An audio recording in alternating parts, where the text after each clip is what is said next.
ಮೊನ್ನೆ 2-3 ದಿವಸದಿಂದ ಎಲ್ಲ ನಡೀತಾ ಇರೋ ಎಲ್ಲ ನ್ಯೂಸ್ಗೆ ನಾವು ಕ್ಲಾರಿಫಿಕೇಷನ್ ಕೊಡಬೇಕಂತ ಎಲ್ಲರನ್ನೂ ಕರೆದಿದ್ವಿ. ಧನ್ಯವಾದಗಳು ಎಲ್ರಿಗೂ.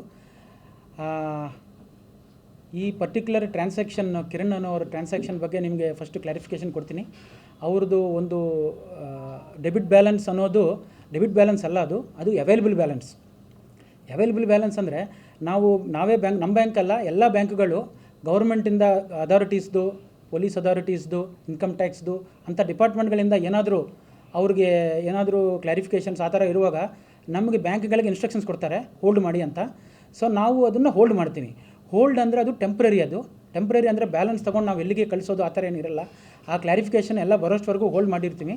ಸೊ ಅದರಿಂದ ಅವ್ರಿಗೆ ಬ್ಯಾಲೆನ್ಸ್ 500 ರೂಪಾಯಿ ಕಾಣಿಸ್ತಾ ಇತ್ತು, ಬಟ್ ಅದಕ್ಕೆ available balance 9,500 rupees debit balance ಅಂತ ತೋರಿಸ್ತಾ ಇತ್ತು, ಅವೈಲಬಲ್ ಬ್ಯಾಲೆನ್ಸ್.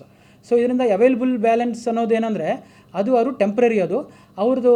ಅಭಿ, ಸೈಟ್ ತೊಗೊಳೋದು ಬೆಟರಾ ಅಥವಾ ಅಪಾರ್ಟ್ಮೆಂಟ್ ತೊಗೊಳೋದು ಬೆಟರಾ? ಚಿಂತೆ ಯಾಕೆ, ಒಬ್ಬ ರಿಯಲ್ ಎಸ್ಟೇಟ್ ಎಕ್ಸ್ಪರ್ಟ್ ಜೊತೆ ಮಾತಾಡು. ಹೌದಾ? ಹೇಗೆ? ಬಾಸ್ ವಾಲಾ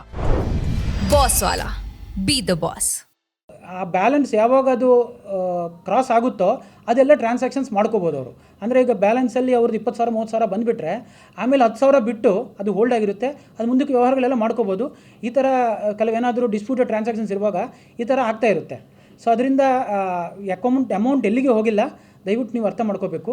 ಆಮೇಲೆ ಈ ಕಡೆ ಕಂಪ್ಲೇಂಟ್ಸ್ ಎಲ್ಲ ಬರ್ತಾ ಇರೋದ್ರಿಂದ ಸೊ ಎಲ್ಲೆಲ್ಲಿ ಈ ಲೇಯರ್ಸ್ಗಳು ವರೆಗೂ ಬರುತ್ತೆ, ಇನ್ವೆಸ್ಟಿಗೇಷನ್ ಮಾಡಿದಾಗ ಸಸ್ಪೆಕ್ಟೆಡ್ ಏನಾದರೂ ಇದ್ದರೆ ಗೌರ್ಮೆಂಟ್ ಆಫ್ ಇಂಡಿಯಾದಿಂದ ಸ್ವಲ್ಪ ಡಿಪಾರ್ಟ್ಮೆಂಟ್ಗಳಿಂದ ಅದು ಬ್ಯಾಕ್ ಎಂಡಲ್ಲೇ ನಮ್ಮ ಬ್ಯಾಂಕ್ಸ್ಗೆ ಹೋಲ್ಡ್ ಮಾಡೋದಕ್ಕೆ ಹೇಳ್ತಾರೆ ಅವರು.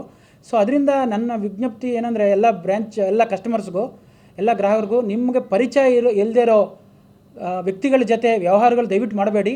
ನಿಮ್ಮ ಅಕೌಂಟ್ ಡೀಟೇಲ್ಸ್ ಎಲ್ಲ ಕೊಡಬೇಡಿ. ಸೊ ಅದರಿಂದ ಏನಾಗುತ್ತೆ, ನಿಮಗೆ ಗೊತ್ತಿಲ್ಲ ಆ ವ್ಯವಹಾರಗಳು ಏನು ಅಂತ. ಸೊ ಅದರಿಂದ ಅದನ್ನು ವ್ಯವಹಾರಗಳು ಮಾಡಬೇಡಿ ದಯವಿಟ್ಟು. ಆಮೇಲೆ ನಮ್ಮ ಮೀಡಿಯಾ ಅವ್ರಿಗೆ ಎಲ್ರಿಗೂ ಹೇಳ್ತೀನಿ, ಇದನ್ನು ಸ್ವಲ್ಪ ಎಲ್ಲ ಜಾಗೃತಿ ತರಬೇಕು. ಆಮೇಲೆ ಈ ಪರ್ಟಿಕ್ಯುಲರ್ ಇನ್ಸಿಡೆಂಟಲ್ಲಿ ಸೊ ನಾವು ಆಲ್ರೆಡಿ ಮಾಹಿತಿ ಕೊಟ್ಟಿದ್ದೀವಿ. ಅವ್ರದ್ದು ಅದು ಕ್ಲಾರಿಫಿಕೇಷನ್ ಬಂದ ತಕ್ಷಣವೇ ಅದೆಲ್ಲ ಇದು ಮಾಡ್ತೀವಿ. ಆಮೇಲೆ ಒನ್ಸ್ ಅಗೇನ್ ನಮ್ಮ request to all the customers, your money with State Bank of India is safe and we are the custodians, will be custodians for ever. Thank you so much. Sir, ಎಷ್ಟು